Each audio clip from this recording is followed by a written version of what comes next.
So let's see. Start streaming. Are we getting there? We're working on Facebook now. Oh, connecting to live video. Go live. There you go. You good, I think? All right. Okay. Hello, everyone. I'm Trent Keith with Keith Realty. And I'm doing our weekly podcast. Ethan will not be doing it with me right now. So I'm on my own for a while unless I get people in here with me. So good luck with that. This could be really good, or you may not think so. We'll find out. Anyway, I got news stories, questions, highlighted listings, and an ending quote for the day. So my news stories: the Indianapolis Colts get beat out of the first round of the playoff, actually the wild card round. They had a little trouble. They were close the whole game, couldn't quite pull out the win, and they got sent home. Then Ohio State played Alabama for the college championship, and Alabama kind of beat them really bad. It was, from what I hear, not a very good game. I didn't watch it, but I saw highlights, and it was a little rough for Ohio State fans. But anyway, we've got all kinds of sports going on now. College football is done, but you got college basketball, NBA's playing, NFL playoffs will be rolling again this weekend, so all kinds of fun stuff to be watching. Anyway, I'm going to move on to questions today. The first question on my list, let me see if I can pull it up for our Facebook crowd to see.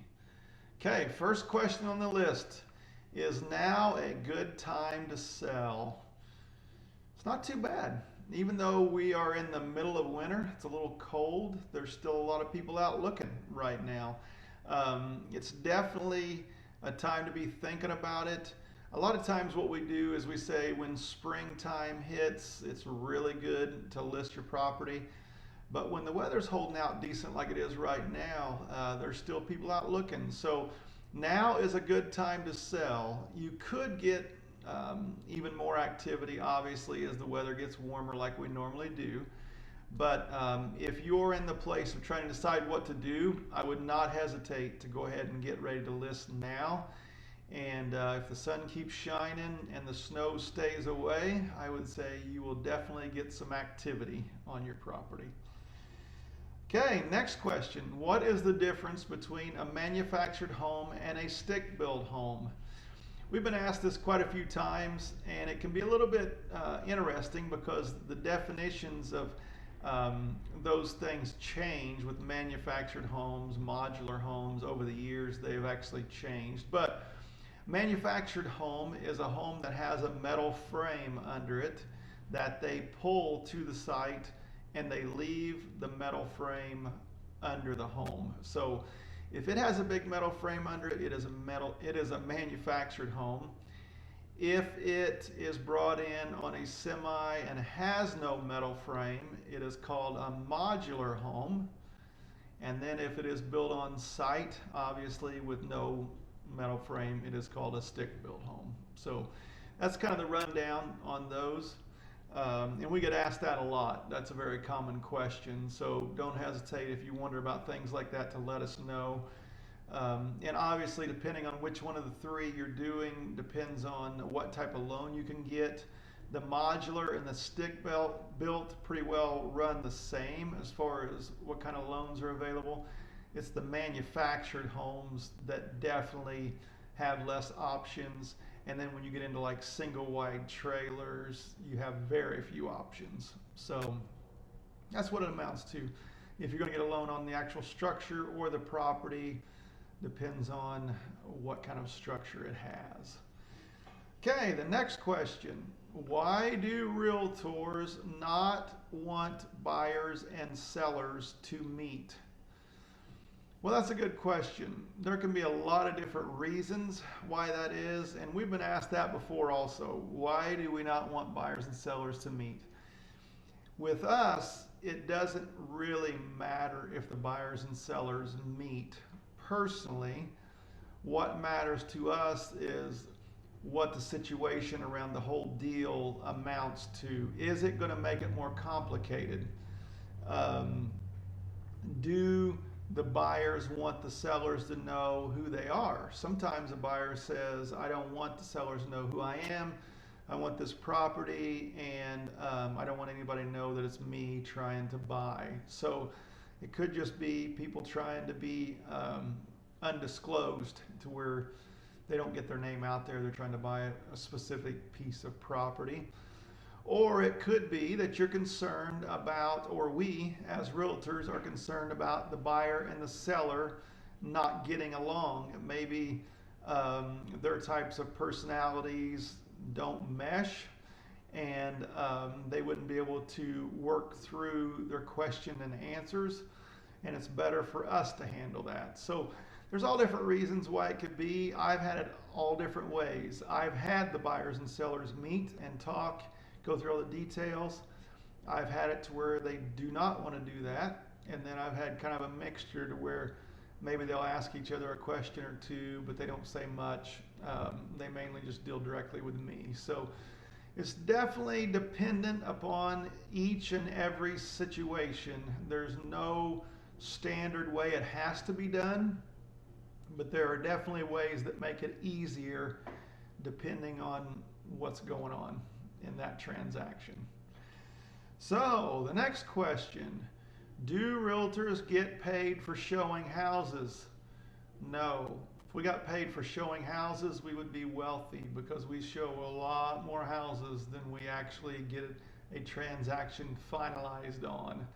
Or we show the same house multiple times to different people, and only one person is able to buy that home, obviously. So the showing we do not get paid for. We only get paid when a transaction closes. And in order for that to happen, there's quite a long process in most of them to get it there. So if you're one that's heard realtors are wealthy, good luck with that. But we do get paid decent once a deal is closed. It's just a matter of getting it to the closing table. Okay, next question. What makes a house unsellable? Wow, that's an interesting one. I've seen a lot of different homes, and we've seen ones that did not sell, obviously. Why do they not sell? It's a wide range of reasons, and we don't want to go into all of those, but I would say the biggest hindrance to a property selling is first impressions. So when people walk through your house or pull up to your house even, and then walk through your house, and they have a bad first impression, the chances of that person buying the home are very limited at that point. So first impressions are a big deal, but there are also people out there who are looking for bargains, or maybe repos, or things that they think they can get and fix up and sell or rent or move into, whatever be the case. And so what kind of condition the home is in doesn't necessarily mean that it's unsellable. What matters is what kind of price point you have on it versus what kind of condition it's in and what kind of first impression people get. So all those things play into that, and you definitely want to have a realtor that helps you know the details of that if you really need to get your place sold quickly, because there's a lot of variables of reasons why it may sit on the market for a while or may not sell at all. So get those things figured out and hopefully get them all lined out before you actually list your home. All right, the last question, number 6. Are real estate commissions negotiable? Well, I would say yes, commissions are always negotiable. But most real estate brokerages have their set guidelines. So they say, depending on the price range your home is in, they already have guidelines of what they go by as far as what percentage they charge, if there's any extra fees, all those kind of things. So yes, real estate commissions are negotiable, but each brokerage usually has a pretty clear guideline of what their brokers can do, and if they have any room on your price of a home will probably all play back into who their managing brokers are and what their specific rules and regulations for their company amount to.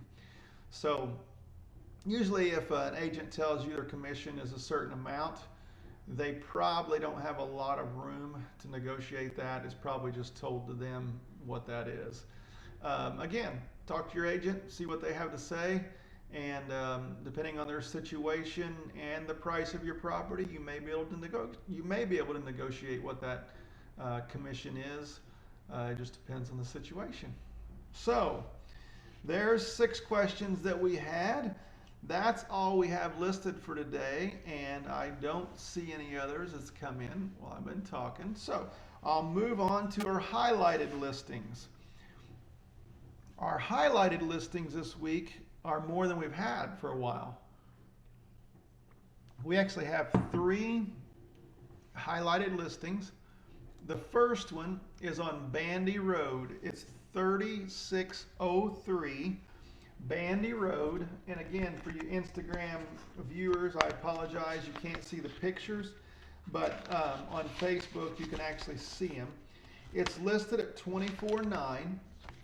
It has a well with a newer pump within the last year and a half, brand new pump in the well. They're not sure about the septic because it has not been used for quite a few years, so they don't know if the septic's usable, what kind of condition it's in. But there was a home on this property at one time, and there had to have been some type of septic, but the health department has no information on it. So it's 2.96 acres. It has a well with a new pump. It has a brand new electric service with a disconnect on the property, and it's only listed for $24,900. So if you're looking for some property that you want to do a weekend getaway, maybe eventually do some kind of building, that kind of thing, definitely check this out. 3603 Bandy Road in Poland, and it's $24,900 is what that's listed at. The next one we have for this week is on Old Cuba Road.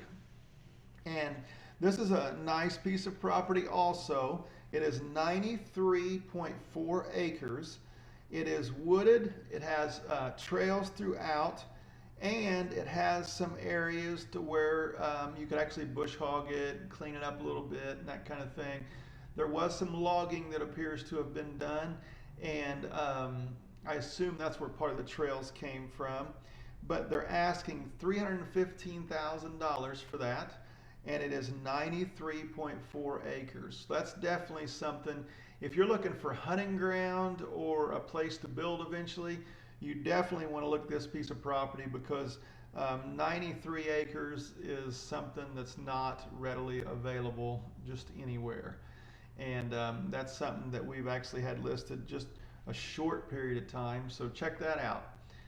It's listed as 00 Old Cuba Road in Spencer for $315,000. Okay, and the last one that we have is actually at 1083 Cuba Road in Spencer, and it is listed for $185,000. It has an older home on it that looks like it's pretty far gone. It may just be one that you have to tear down. That would have to be your call on that. It's in pretty bad shape. It was a log home, and it's one of those that's been sitting for so long, you would have to do a lot to it to get it fixed back up. So might just want to figure tearing that down, but it does have a nice pole barn, a 36 by 56 by 14 pole barn. It's on 55 acres, and they're only asking $185,000 for this piece of property. And this is one also, it has woods, it has some fields, it has the pole barn, the older cabin. It's got a lot of things with it, and they're only asking $185,000. So if you know of anyone who's looking for some land with a pole barn on it, this is one you want to look at for sure.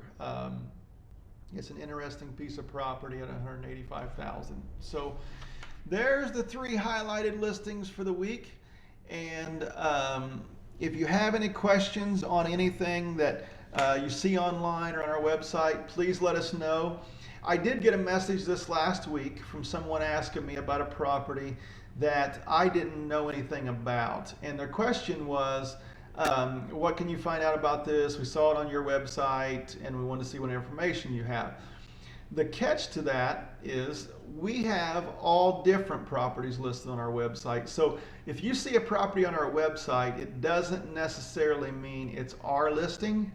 We can help you with that and we can find out what you need to know, but we may not be up to date on all the details if it's not one we've seen yet. So just because you see it on our website doesn't mean we are the listing agents, but we'll be glad to help you with checking those out and find out everything we can.